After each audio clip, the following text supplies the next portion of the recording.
What is up, Abby here, and welcome to Thomas Friend Season 21 review. I'm glad that you guys are being patient and waiting for this one to come out, so thank you guys so much for waiting out there. So now, on to Season 21. This season probably might be the downfall of Thomas again, but not too downfall because even though they kind of make changes to the seasons, even with the bouncing animations as well. And I know a lot of people hate the bouncing animation because it's trash or it's just for babies who love bouncing, but I'll forget that for now. So let's start out the seasons with changes. This is the last season to be narrated by Mark Marga in the UK and the US as well. The last season to have Edward and Henry being its D&T member until Big World Big Adventures took over as Nia and Rebecca. The last season to have Engine Roll Call remix of seasons 19 to 21 before they remixed Engine Roll Call again. The last season to have Helen Farrell as the writer, even though she did a good job of writing some episodes. The last season to have the Thomas Friends logo before they could go make Thomas Friends Big World Big Adventures logo. And finally, the last season to have the intro of the Engine Roll Call remix. So, let's get started. First episode, Springtime for Diesel. Daisy needs springs after fixing when Diesel bumps her. This could have been a good episode, or it could work as a secondary episode, and the next episode could work as the first episode. Cause you'll know why? Diesel is happy in the ending before the next episode, which, spoiler alert, he gets mad at Daisy for boasting herself that she doesn't need trucks or coaches. But as in this episode, Diesel bumps other engines and thought it was funny, but in the middle through the episodes, Diesel apologized to Daisy and he did what is wrong about it, and he doesn't like when engines blame him for that. And I like it. So I'll give this one a 7 out of 10, a good episode. Next episode, A Most Singular Engine. Diesel causes trouble when Daisy and Harvey by spreading rumors. Not gonna lie, Mattel, but why can't you air this episode first and air Springtime for Diesel after it? I mean, it's Mattel. They won't even listen to who I'm saying or what people are saying, cause like season 4, because if you air the two parts that are not the part of the story, you're just, well, messed up. Well, it's just like how this episode just messed itself up. But hey, there's some funny moments or parts, some visuals as well as the themes for Daisy and Diesel as well, and the look between Daisy and Harvey as well. And that's hilarious. So I'll give this one a 6 out of 10. Good episode. Next episode, Dower Chat's Busy Day. Dower Chat runs the railway while the Fat Controller is away. This is a great episode. I like how the Dower Chat messes up when she tells Emily to take Annie and Clarabelle on Thomas's branch line, Percy to take Gordon's Express, Gordon to go to the scrapyards, and Thomas to take the brand of dogs to collect her hats. But even though things actually go wrong when the engine pulls the wrong stuff. I laugh when Percy pulls the express. Then who was pulling the express? Now, who did I ask to pull the express? That was funny as hell. But with all of that, I'll give this episode a 10 out of 10. A best episode. Next episode, Stuck in Gear. A branch gets stuck in the gears of Harvey's crane. I'm a bit dumbfounded in this one. To be honest, this episode has a good idea, but it doesn't escalate any further information on why Harvey acts so clumsy in the first place.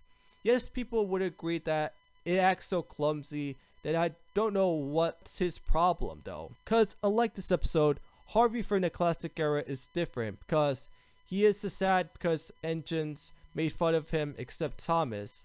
Because he's always trying to help Harvey when he's feeling left out. And that's a true character development. But this one, it doesn't have a true character development. Or any of those. So I'll give this one a 3 out of 10. A bad episode. Again, if Harvey's character should have been clumsy and act like if it was calm and collected, then sure, I'll give this a low or a high good one. But I ain't. Next episode, Runaway Engine. After mocking the way of she was picking herself up, Steven thinks that Millie ran away after hurting her feelings. Let's talk about one problem in this scene, and that is Steven mocking Millie. That was a bit stupid. How do you feel if Steven mocks Millie? Do you feel good or do you feel bad? If that's the case, I don't like it, especially if people are mocking at me. And this episode does have a moral of be careful who you're mocking at, because some people do like it and some people don't like it, because if you mock at them, they'll ask you to stop or ask why people are mocking at them, because it's a better moral for this one as well. And also, Steven should have cleared up the garden waste. So mocking out the way, I'll give this one a 7 out of 10, a good episode. Next episode, PA problems. The Fat Controller's new public address system causes havoc at the Narration station. This is a good one, but in a weird way. I really like how the PA was broken because of the holiday makers, core workers, and some pigs go to the wrong direction because of the right direction. This episode, it shows how opposite it does, and it's definitely opposite for me to give this one a 8 out of 10, a good episode. Next episode, Hasty Hannah, a new coach, temporarily replaces Henrietta when she's at the works and causes problems for Toby. Wow, we got introduced to a new character called Hannah, and oh boy, is he so annoying. After saying, wants to tell her to shut up. Honestly, I really don't like this one. Like, why does Henrietta have a sister coach named Hannah? Does that count in a classic era? Because she does have a sister coach, and this scene was cringe at its peak. Henrietta! Toby. Henrietta! Toby. Henrietta! That was stupid. So all that said, I'll give this one a 3 out of 10, a bad episode. Next episode, Quirky at the end of the line. Quirky thinks that he'll be replaced by a new, big, fancy crane. I agree, this is a good episode. I like how Cranky is determined that he could work many jobs that he could, because he's not that scared by having a screeching sound. Yes, there's some parts that he was a little bit scared when he has that screeching crane of his thing, whatever thing it is, but I mean the crane of course, but yeah. But hey, he's not scared while he's working. And that's a good moral of how people, when they face their fears. And this episode does it so well. So giving this one a 8 out of 10, a good episode. Next episode, a new crane on the dock. Cranky competes against Carly, the new engine, when she starts talking all of his work, and both of them get a surprise at the end of the day. The ending of this episode really spoiled in front of us because Mattel just spoiled a crane with a face reveal called Big Mickey, quote unquote. A lot of people really don't like how Big Mickey just reveal at the end because it's stupid. I mean, why would you reveal something that is not cool? If you reveal another crane, I mean, Big Mickey appears in season 3 and he does have a face, so why would they make him return again with his face revealed? We would see him appearing all seasons, so what's the point? There goes one point out of the way. I really like how Salty tells him the story with the animation, it's good. So with the one pause out of the way, I'm gonna give this one a 7 out of 10, a good episode. Next episode, Unscheduled Stops. Thomas starts making unscheduled stops for Birdie's passengers, which turns delay others. I like this episode, although it's a great race episode, but in the ending, when Balgi is back, oh boy, it's so good to be back, Balgi. Back enough for me to give this one a 8 out of 10, a good episode. Next episode, Philip's number. Philip tries to discover a way why he has the number 68 painted on his side after being teased about it. This episode is a weird one. Yes, the Philip weird dream when there's a lot of Philips and the troublesome trucks turn to 68. Imagine if Philip would be 69, if I do say so myself. I like how the ending of how Philip saved Gordon from an accident, so therefore I'll give this one a 5 out of 10, a meh episode. This would have worked if Gordon should stop teasing Philip. Next episode, the fastest red engine on Sodor. After Rosie is repainted red, she and James have a race. I had to agree, this episode is not fast paced, but it's fun for the most parts. I like the crashing, but kind of ruined for the next episode as well. So as for this one, I'll have to give it a 9 out of 10. A great episode. Next episode, A Shed for Edward. Edward searches for a new shed while his berth at Tim's Sheds is being repaired. Alright, I know this episode gets a lot of hate, and I have different feelings about this episode as well. We get to see Edward hang out with Philip as he talks when he raced with Gordon and how he saved James from an accident, which I find to be clever. And next morning, Edward meets Philip, who had him at the shed while he's talking a lot. Edward said he doesn't want to talk about it. Then yes, I'll say he's out of character as well, making Philip a bit sad. But after, he doesn't want to sleep a lot, even though he gets very tired and almost crashes to Percy. And after that, Edward decided to join Philip in his shed from now on. The ending that I know a lot of people really don't like it is because of how Rebecca and Nia would join the Steam team, as well as the ending that I do like a little bit. So far, I had to say that I'll just give this episode a 6 out of 10, a good episode. Like Sokoa and Bonnie, if you don't think about the episode too hard, you might want to find some parts that are at least passable or at least watchable. I'll give it that much. Next episode, The Big Freeze. When a big freeze hits Sodor, Diesel finally proves himself to be a hero. I'm a bit low on that. You see, I don't like this episode because of how Thomas being kind of jerk to Annie and Clarabelle, not even listen to Thomas. I mean, you should at least make it back to Tim's Sheds, but nope, you had to wait until the morning passes. To be honest, I don't think Diesel as a hero can make a little better with this. I mean, some episodes, he does a good job being a hero for some episodes, but not a lot of them. So I'll have to give this one a 4 out of 10 for a low meh episode. If Thomas would have been a stuck-up jerk, then this episode would have gotten a high good episode. Next episode, Emily in the Middle. Emily gets stuck in the middle while Donald and Douglas. Let's get this argument out of the way. Now, do I think Donald and Douglas are great characters, but in this episode, they're handled alright in this. Even though when it comes to the second half of the parts, that's where I find Donald and Douglas' character taking way too far and not helping Emily at all. But hey, I'm glad that Emily saved Donald and Douglas' argument in the end of the episode as well. And yes, there are some funny moments with Toby being Santa. So with that said, I'll give a middle of an episode. We'll have to give it a 6 out of 10. A good episode. Next episode, Terrence breaks the ice. Terrence takes a shortcut across the frozen lake while collecting Christmas trees. Damn, this episode was great as well. And Terrence breaks the ice, break the ice. So I'll break the ice of getting this one a 8 out of 10.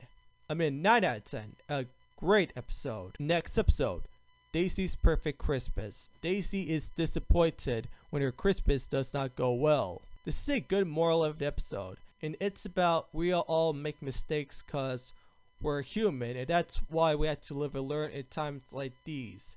This episode does it so well, so I'll give this one a 7 out of 10, a good episode. Last but not least, Confused Coaches. Spencer and Gordon accept their passengers when their competitive behavior gets out of hand. This was a great one to end on because Gordon and Spencer's rivalry in this episode, just like how Gordon meets Spencer in the first place, and Gordon Spencer. So I don't have too much to say about that. Other than the final race I'll give it is a 8 out of 10 to end up the Brenner era as a whole. And that's it for all the episodes of Season 21 of Thomas Friends Review. Now, let's take a look at the pie chart. For my Season 21 pie chart, it had 14 good episodes, 2 meh episodes, and 2 bad episodes. Well, not bad, but I'm getting scared that there will be a next season that will overpass the meh episodes more than a good episode. Let's get into some of my top 5 favorite episodes of Season 21. Number 5, Confused Coaches. A great final race with Gordon Spencer's rivalry to end off. Number 4, Unscheduled Stops. I like how Thomas has to take Birdie's passengers. Number 3, Terrence breaks the ice.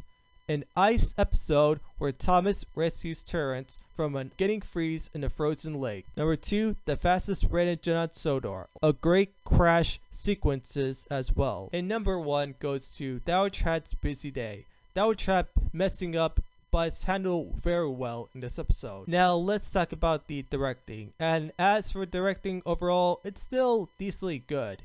The engines have the bouncing animation, but that doesn't ruin for some episodes. I know a lot of people found bouncing animation to be quite distracting. As for the backgrounds, it looks kinda the same thing as seasons 19 and 20, but they're in a cartoon world, and so this season has that CGI feeling.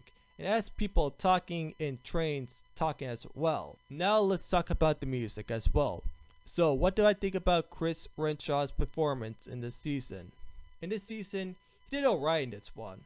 There is some great music performance that he did a good job, like Confused Coaches, The Fastest Rated Gen on Sodor, and Terrence Breaks the Ice. So overall, aside that, I'll have to give his music a 5 out of 10. Now let's get into the narration. So let's talk about Mark Morgan's narration this season. I'll say that he has some voices that he sounds a bit boring in some episodes, like Confused Coaches or The Fastest Bridge Done on Sodor, where he had a lot of energy and he sounds like he wants to do it in the right time, and he does it so well. In some episodes where he doesn't try very hard, so I'll give his narration in this season a 4 out of 10. Let's get on with the note. The first note is that this series contains the 500th episode of the show PA Problems. I like how they're going with that, because sometimes with those great milestones can overpass the horrible milestones, which I really think it's good as Gordon, or not, it's not that good as well. But we're not gonna be talking about it. The second note is that some of the episodes are cut or being moved in the last 3 seasons. I understand why I had to do it, because some of the episodes were not cut until the 24 episodes, but no, it's 18. And I noticed this season has a little bit of the episodes, so no wonder this season is short. Third note is that Edward and Henry are leaving this D team member. It's a shame, because after the Big World Big Adventures are taking over, there's nothing we can do. The fourth note is that it features Rosie without her original lavender livery. Like the hit era, this brenner era, she got painted with the new red livery, so she doesn't want to be like James. And the fifth and the last note is that this is the last season where the narrator speaks until Thomas takes over as the narrator.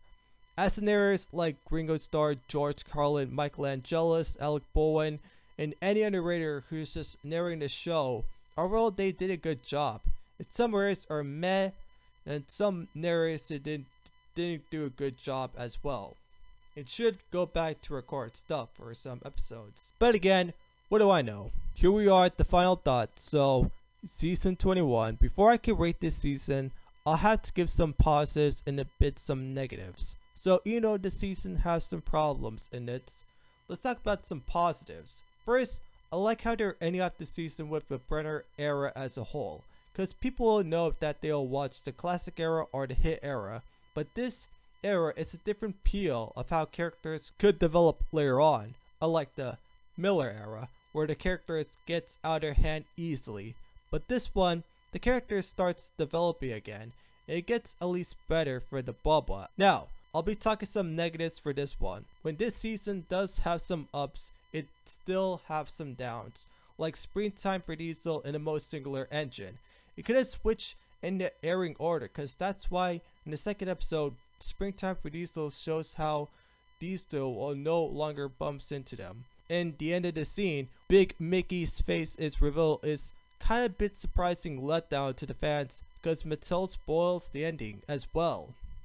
So I finished with the positives and the negatives about the season. So I'm ready to give this one a 6 out of 10 for a low good season. So that's it for a season 21 review. And don't worry, we'll be back for the Bubble era, the era that I do think it's alright. So thank you for watching the video. If you like it, please leave a like, subscribe to my first and second channels, join my bed this to get the Decker Squad, join my bed Patreon to get early access on somethings. Until then, peace out.